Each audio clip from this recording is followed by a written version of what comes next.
कभी कभी हम लोगों को बड़ा बड़ा प्रूफ चाहिए इन व्यक्तियों के समान।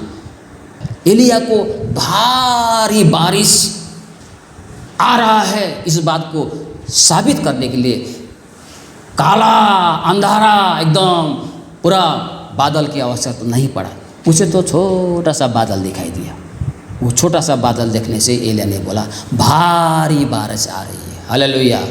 एलिया के लिए छोटा बादल ही भारी बारिश था। विश्वास करने वालों के लिए बड़ा बड़ा सबूत का जरूरत नहीं है। छोटा सा बात प्रभु आपके जीवन में अनुभव देता है, प्रभु में विश्वास करने के लिए, प्रभु में भरोसा करने के लिए, विश्वास करने वालों के लिए वही है सब कुछ। तो अभी हम लोग परमेश्वर के वचन में जाएंगे। तो आज का विषय है मेरी भेड़ मेरा शब्द सुनती है। मेरी भेड़ें मेरा शब्द सुनती है, मैं उन्हें जानता हूँ और वे मेरे पीछे पीछे चलती है। सुसमाचार यूहन्ना 10वां अध्याय 22 से लेकर 38 पद तक जो पढ़ा, जाड़े की ऋतु थी तो सुलेमान के ओसारे पर प्रभु यीशु मसीह वहाँ पर टहल रहा था, घूम रहा था, सैर कर रहा था। तो यहूदी लोग आके प्रभु यीशु मसीह को घेर कर वे लोग यीशु मसीह से पूछने लगा कि अगर तू मसीह है तो हमसे साफ साफ कह दे, अगर तू मसीह है तो हमसे साफ साफ कह दे कि तू मसीह है। तो प्रभु यीशु ने वहाँ पर नीचे बताया, मैं तुमको बता चुका हूँ, मैंने तुमको कई बार बता चुका हूँ कि मैं मसीह हूँ और तुम विश्वास नहीं करते। अरे कम से कम अगर मैं मसीह हूँ बोलता हूँ, इस बात पर विश्वास नहीं करते तो पिता के द्वारा जो मैं काम को करता हूँ उस काम को तो कम से कम देखो, वही मेरे गवाह है। इस कामों को देखकर भी तुम्हें विश्वास होना चाहिए कि मैं मसीह हूँ, लेकिन तुम विश्वास नहीं करते। और नीचे प्रभु ने कहा उसका कारण क्या है। यहाँ पर देखिए, ये यहूदी लोगों को एक स्पष्टीकरण चाहिए था। यहाँ पर यहूदी लोग बोलता है कि आप मसीह हैं तो हम स्पष्ट कह दीजिए। तो यद्यपि प्रभु यीशु ने मैं मसीह हूँ, मैं परमेश्वर के प्रतिरूप, मैं ही परमेश्वर हूँ, पिता मुझ में है, मैं पिता में हूँ, इस बात को दिखाने के लिए, इस बात को साबित करने के लिए उन्होंने कई बार लोगों को बताया, कई बार लोगों को शिक्षा दिया, कई बार लोगों को इसके संबंध में उनके साथ में चर्चाएं की, कामों को करके दिखाया। जितने भी पुराने नियम में यशायाह, यिर्मयाह, अगमवक्ताओं ने जितने भी एक मसीह के विषय में जो जो बातें कहा था, वो सारी बातें यीशु मसीह में दिखाई दिया, उसके काम के द्वारा, उसके शिक्षा के द्वारा, काम के द्वारा, शिक्षा के द्वारा। इन सारी बातों को देखने के बावजूद भी उनमें से कई लोगों को यह भी पता है कि यही मसीह है, जैसे सामरी स्त्री को अंत में पता चला यही मसीह है, मुझे मसीह मिल गया है, यही है मसीह, यही है ख्रिस्ट।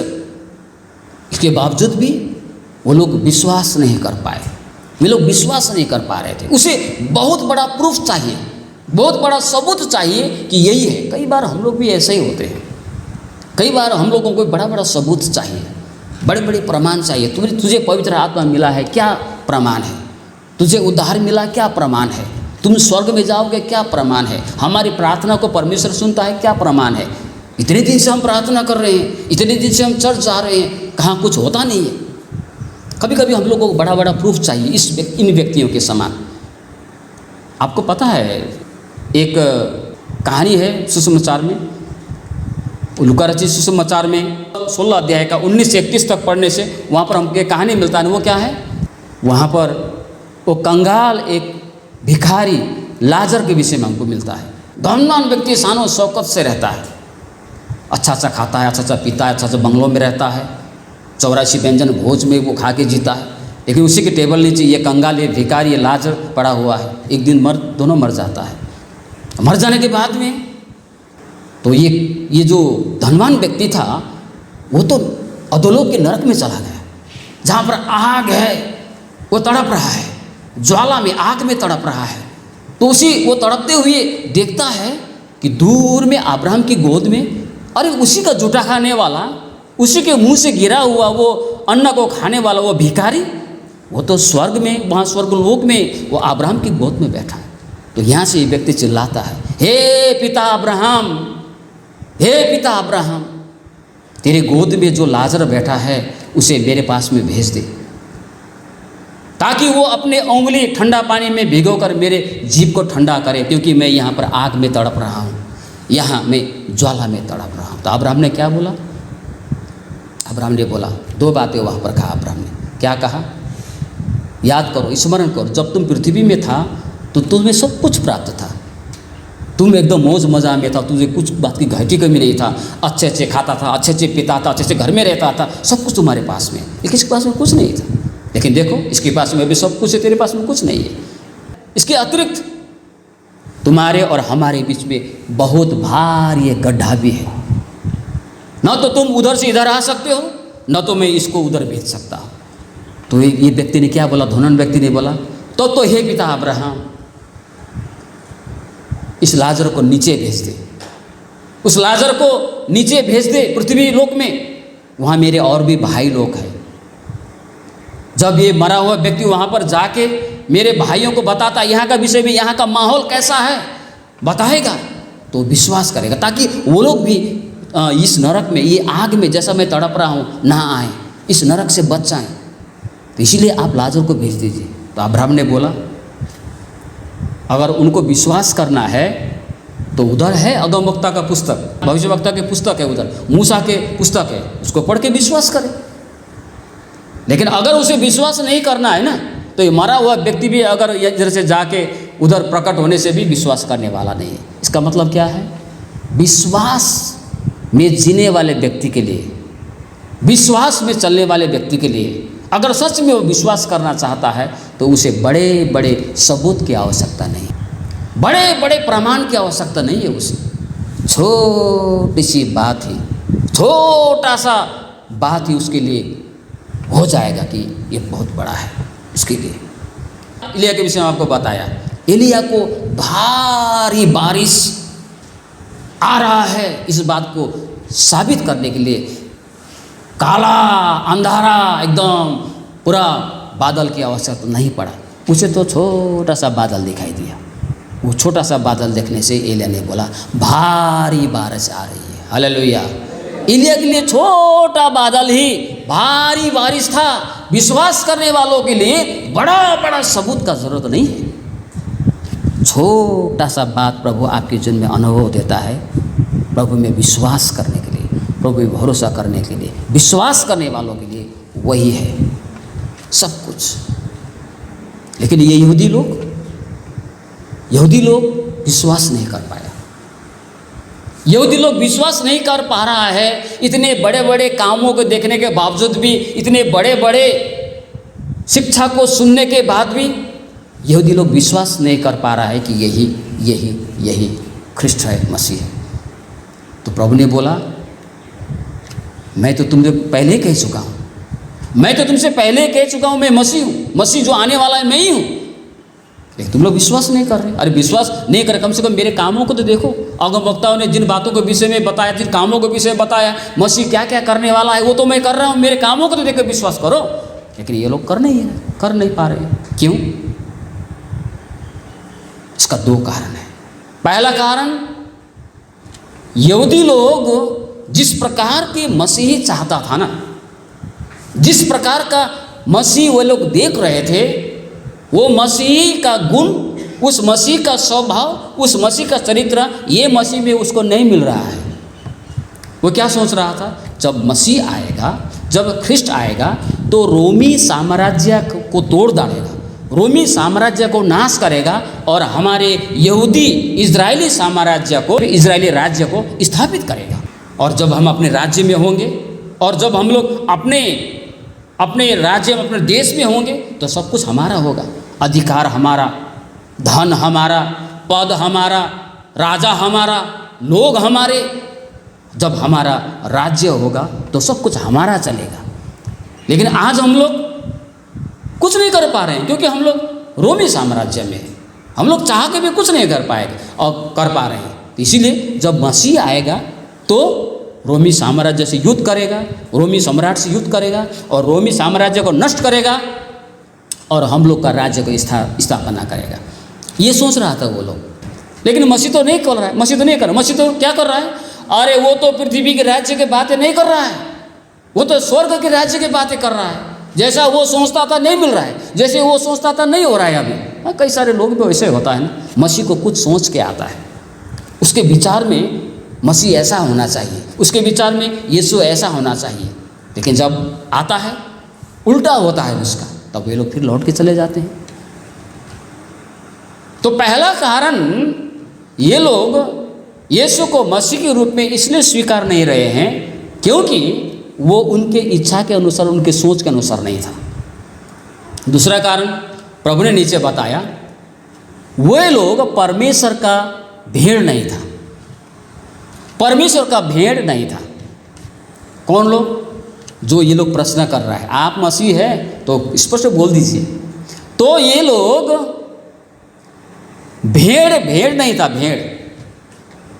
मसीह अर्थात यीशु का भेड़, परमेश्वर का भेड़ नहीं था। मैंने आपको बताया ना, किसी भी व्यक्ति को अनंत जीवन पाने के लिए, किसी भी व्यक्ति को स्वर्ग जीवन पाने के लिए उसे पहले परमेश्वर का भेड़ बनना चाहिए। मसीह बन जाने से, क्रिश्चियन बन जाने से, चर्च में आने से, प्रभुओं लेने से, बपतिस्मा लेने से, बाइबल पढ़ने से मसीह का भेड़ नहीं बनता है, स्वर्ग जीवन नहीं मिलता है। एक व्यक्ति जो है, एक पास्टर, एक प्रीस्ट, एक कलीसिया का अगुआ, वो 4-5 लोगों को बाइबल हाथ में लेके वो प्रचार कर रहा है, प्रचार कर रहा है, कुछ बता रहा है, मतलब है ना, कुछ बता रहा है, प्रचार कर रहा है, उसको शिक्षा दे रहा है। तो उसके आगे एक वृद्ध व्यक्ति खड़ा होकर क्या बोलता है? वो बोलता है, ये बोलते हैं क्रिश्चियन बन जाओ नहीं तो नरक में जाओगे। अरे अगर गॉड चाहता कि मैं नरक से बचूं, अगर गॉड चाहता कि मैं क्रिश्चियन बनूं, तो परमेश्वर मुझे क्रिश्चियन परिवार में ही, मैं क्रिश्चियन परिवार में ही मेरा जन्म हुआ होता। ऐसा बोल के वो बोलता है, और लास्ट में वो कहता है ये जो कर रहा है ये गलत है बोल के, ये गलत है बोल के वो बोलता है। वो फिल्म का एक क्लिप है। मैं आपको ये क्यों बता रहा हूँ? आज हमारे संसार में, यहाँ तक कि मसीहियों में भी, यीशु और उद्धार और पाप का क्षमा, अनंत जीवन को लेके बहुत बड़ा कन्फ्यूज़न है वो लोग को। वो लोग गलतफहमी में पड़े हुए हैं। लोग सोचते हैं, लोग क्या सोचते हैं कि उद्धार पाने के लिए, नरक से बचने के लिए, अगर एक व्यक्ति एक मसीह परिवार में जन्म लेता है, या तो क्रिश्चियन बन जाता है, या तो बपतिस्मा लेता है, या तो चर्च का सदस्य बन जाता है, या तो बाइबल पढ़ता है, प्रार्थना करता है, तो वो व्यक्ति उद्धार पाता है। वो व्यक्ति एक्चुअल में उद्धार पाया हुआ व्यक्ति है, वो अनंत जीवन का हकदार है। आज कई सारे लोग इस प्रकार से सोचते हैं, अगर मैं क्रिश्चियन बन जाऊं, अगर मैं मसीही बन जाता हूं, अगर मैं चर्च में जाता हूं, अगर मैं प्रचार करता हूं, अगर मैं बाइबल पढ़ता हूं, अगर मैं प्रार्थना करता हूं, अगर मैं बपतिस्मा लेता हूं, अगर मैं प्रभुभोज लेता हूं, तो मैं स्वर्ग जीवन का अधिकारी हूं, मुझे स्वर्ग जीवन मिला है। तो पहले क्या है? पहले उसका भेड़ बनना है, भेड़। हालेलुया। मसीह का भेड़, प्रभु यीशु का भेड़ हमको बनना है। और अभी एक प्रश्न करेंगे। एक प्रश्न ये है कि हम वास्तव में मसीह की भेड़ है या नहीं। यहाँ पर जितने लोग हैं, मैं भी हूँ इसमें, हमको एक प्रश्न करने चाहिए कि मैं वास्तव में मसीह का भेड़ है, हूँ या नहीं। कैसे पता चलेगा? नीचे, मेरी भेड़ मेरी शब्द को सुनती है। मेरी भेड़ मेरी शब्द को सुनती है। इसका मतलब क्या है? अगर हम मसीह का भेड़ है तो हम उसका कहा हुआ मानेंगे, उसका कहा हुआ सुनेंगे।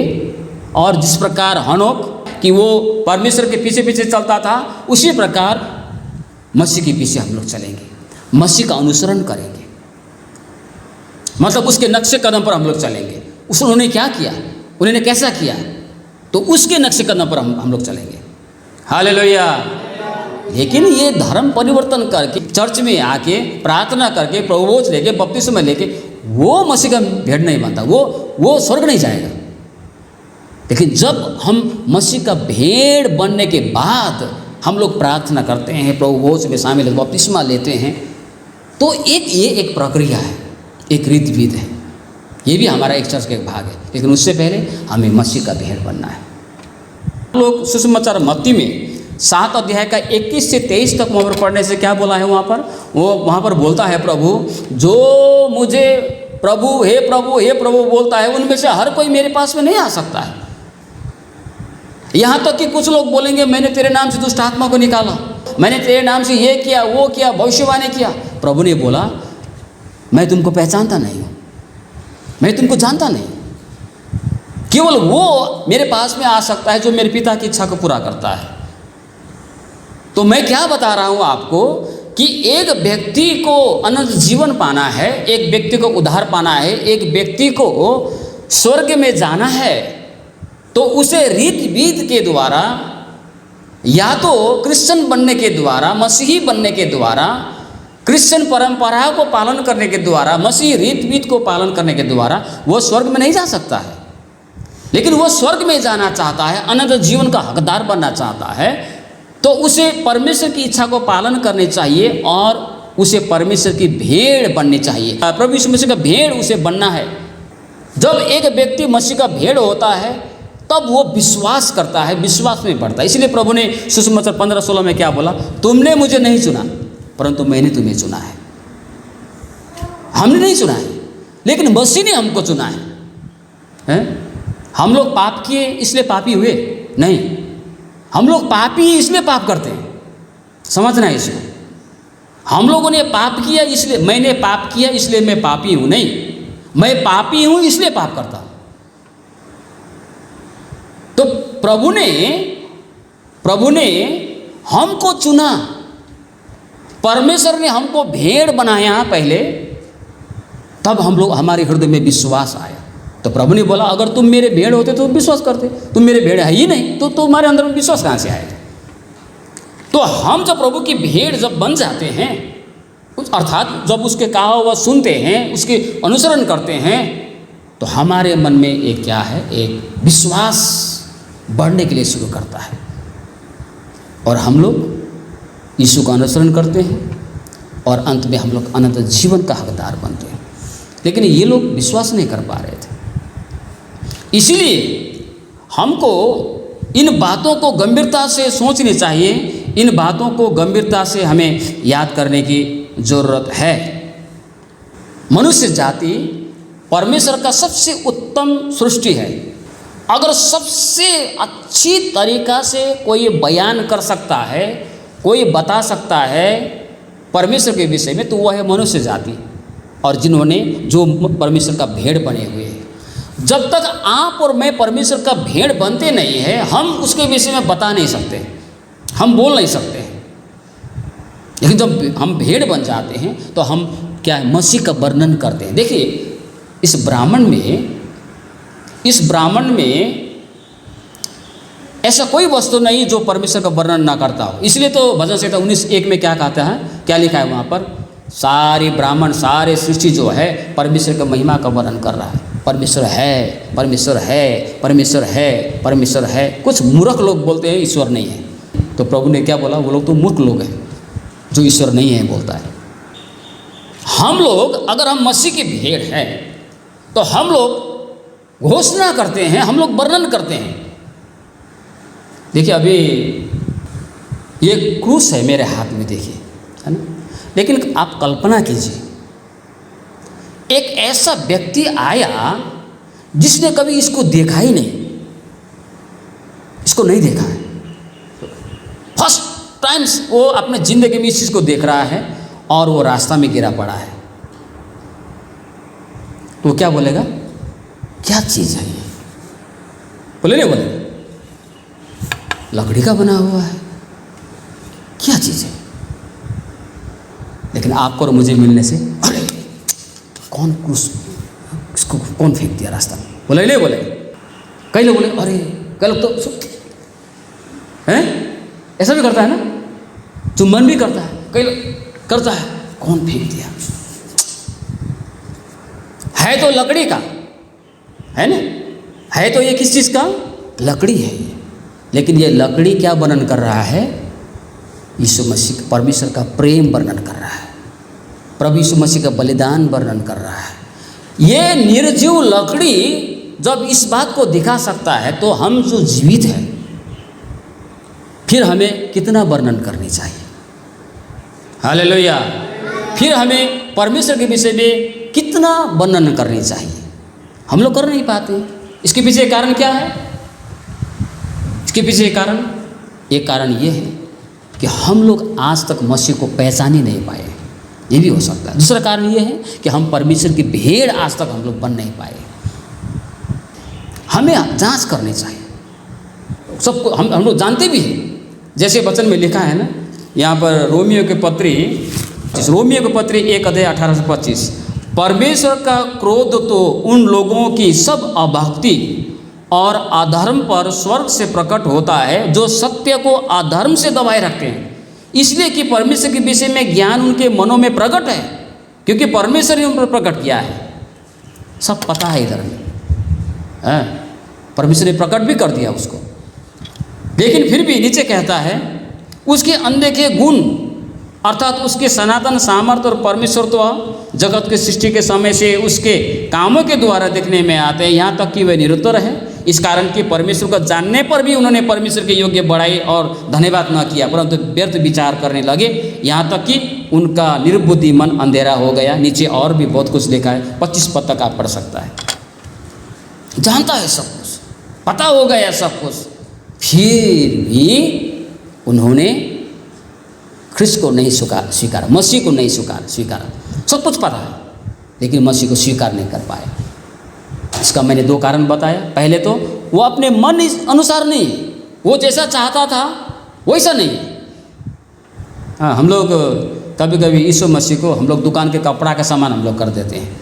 हाँ, दुकान में बाज़ार में जाते हैं और 10 दुकान घूमता है एक कपड़ा खरीदने के लिए, और जो कपड़ा पसंद आए तो उसको खरीद के लाते हैं। कभी कभी हम यीशु मसीह को उसी तरह कर देते हैं। हम लोग जाओ आप, मेरा इच्छा का अनुसार नहीं, मेरा पसंद नहीं है, पसंद लगा लिया, पसंद नहीं लगा नहीं लिया। ऐसा कभी कभी हम लोग बना देते हैं। यहूदी लोग ऐसे ही किया। लेकिन इसका दूसरा कारण बताया प्रभु ने, क्योंकि तुम लोग मेरे भेड़ नहीं हो। जब चुनता तो भेड़ बनते और विश्वास कर लेते। हाँ, एक बात ये, एक तरह से ये भी बाइबल ये भी बताती है, कई बार परमेश्वर अवसर देता है, कई बार लोगों को परमेश्वर अवसर भी देता है, मौका देता है, प्रकट करता है प्रभु, लेकिन वे लोग विश्वास नहीं कर पाते हैं और वे लोग नरक के भागीदार बन जाते हैं। इसलिए आज मैं आपको ये बताना चाह रहा हूँ कि अगर हम परमेश्वर की भेड़ हैं, परमेश्वर का भेड़ बने हुए हैं, तो हम परमेश्वर की आवाज़ को सुनेंगे और उसके पीछे पीछे पीछे चलेंगे और हम लोग नाश नहीं होंगे। आमीन। लेकिन हम लोग परमेश्वर के भेड़ नहीं हैं तो हम उसकी बातों को नहीं सुनेंगे। बोलता रहो, सुनते रहेंगे, चलते रहेंगे, ऐसा भी होता है। तो इसीलिए हमें परमेश्वर ने अनंत जीवन का हकदार बनने के लिए बुलाया है। अनंत जीवन का हकदार बनने के लिए हमको चुना है और हमें उसकी भेड़ बने रहते हुए, हमको आगे बढ़ते हुए, उसकी घोषणा करते हुए हमारे जीवन को हमें समाप्त करना है। हमारे जीवन में आगे बढ़ने चाहिए। एक दिन हमारा जीवन समाप्त हो जाएगा। इसलिए इन सारी बातों को आप मन में रखें।